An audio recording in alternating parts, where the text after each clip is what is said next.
guys, I started working in the corporate environment in 1985 in Michigan, of all places, Flint, Michigan. And I was just a lowly programmer, but sometimes we get like new executives. I had no idea who they were because they're so high up you never really saw them. But they would have like an all hands on deck meeting. This is important. We got some key initiatives to announce. So you guys all come down from Flint, Michigan and Detroit. We're going to have a big auditorium. It's an exciting time. And so everyone would get together. There'd be like hundreds of people. We're all in our suits, you know, we're like looking around. And then all these executives would march out with their slides. I think this was before PowerPoint, but now they would use PowerPoint.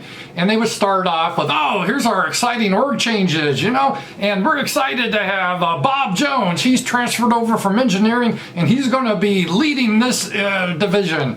And I was like, who the hell's this guy? But invariably, they would have old Bob Jones come up, right? Bob Jones, he would look the part. He'd be in the suit, blue shirt, red tie, right? Short haircut. And old Bob would be up there, take the microphone, and he would have a speech such as, yeah, my name is Bob Jones, and I'm really excited to be a part of this organization. This organization has a great history of doing things, but I think we can do better. And you know why? Because my focus is on the customer. Because I want us not only to satisfy the customer, but to provide customer delight. So they're delighted about our products. Because that's the reason we exist. If they're happy about what we do, they're going to sell our product to their friends and their clients, and that's what we want to all be about. And I'm a firm believer that our biggest asset is not money. No, it's you, the people, and I'm committed to growing the talent in this organization. And you know, bullshit like this, right? Bullshit like this. He would announce some initiatives they're going to do, like, oh, we're going to do a new quality initiative because we're quality's job number one. And if you did this later in the 90s, it'd be like, oh, and you know what our secret strategy is? You know what it is? Is diversity. We have a commitment to diversity. Yeah, like every other fucking company mandated by the government, but that's their secret strategy for success. And so Bob would do this stupid, boring speech. Everyone's like, yeah, polite. And then he would roll out his initiatives. 3 months later, Bob would be gone, and you wouldn't hear about these stupid initiatives anymore. And this repeated like every year. I don't know if where you work this happened, but where I did, this was a nonsense. And I hated Bob. I hated that whole caricature. He wasn't like a real person. He's like a cutout. It makes me think, is this real or is this all a simulation? Because it just seems so fake. But that's the feeling I get when I see Mike Pence. Mike Pence is like a caricature. Is this guy even real?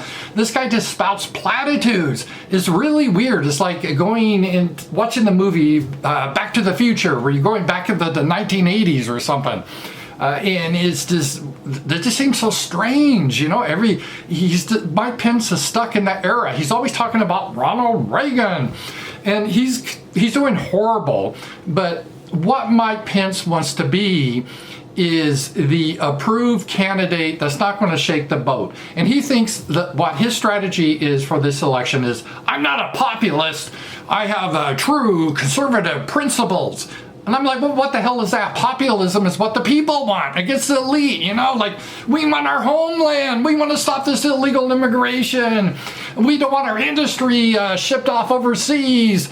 We don't want to be in this useless wars all over the place. Crime is out of control in the cities. And Mike Pence, when he was asked about that by Tucker, no, that's not my concern. And then he went on this other bullshit about, oh, we got to fund Ukraine and Israel. Those are traditional conservative values. And if you're going to retire and get your social security, yeah, fuck you. We got to change that. We got to screw you out of your money there.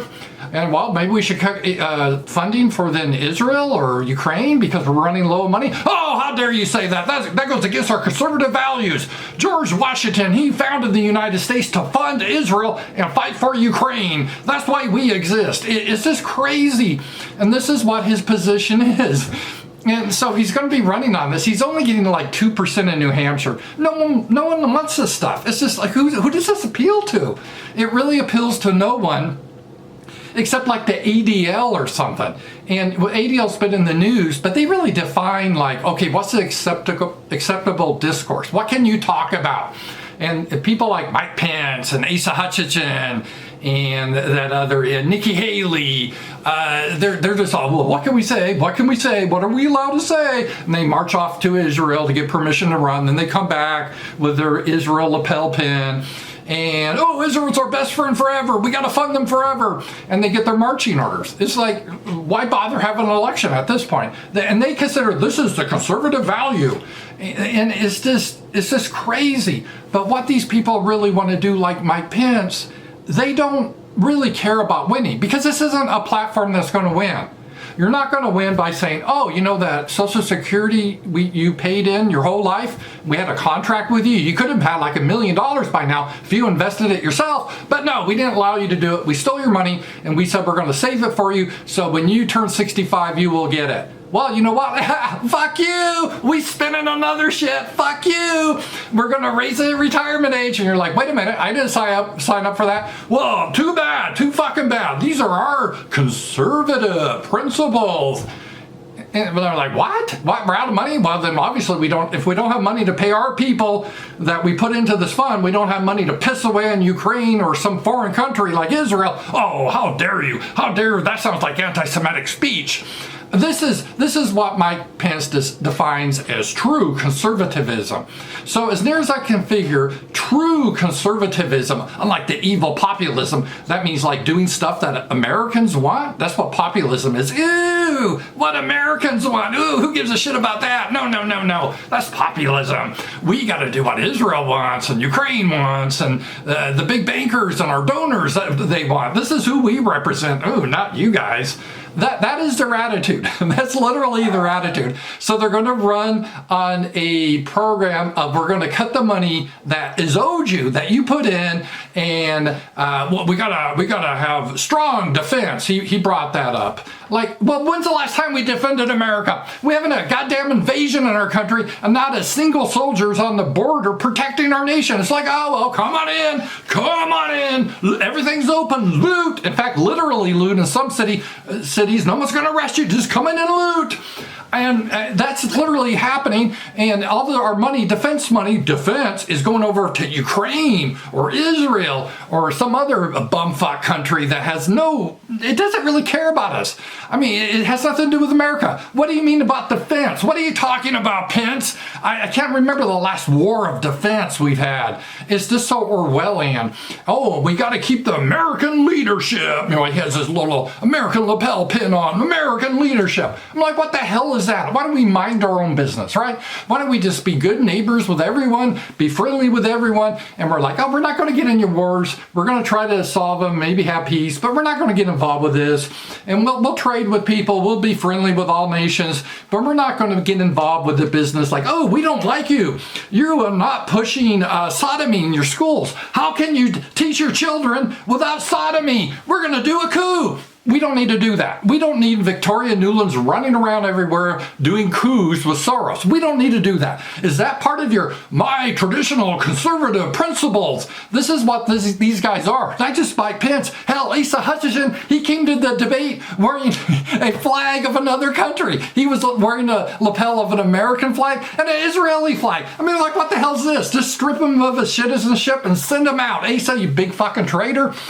This is what we have right now. It is crazy. And so what is happening with like Mike Pence, there's no way he's going to win, right? How could you he may get the nomination because the neocons like him. So he'll get the nomination, he may, that's what they plan, or Nikki Haley.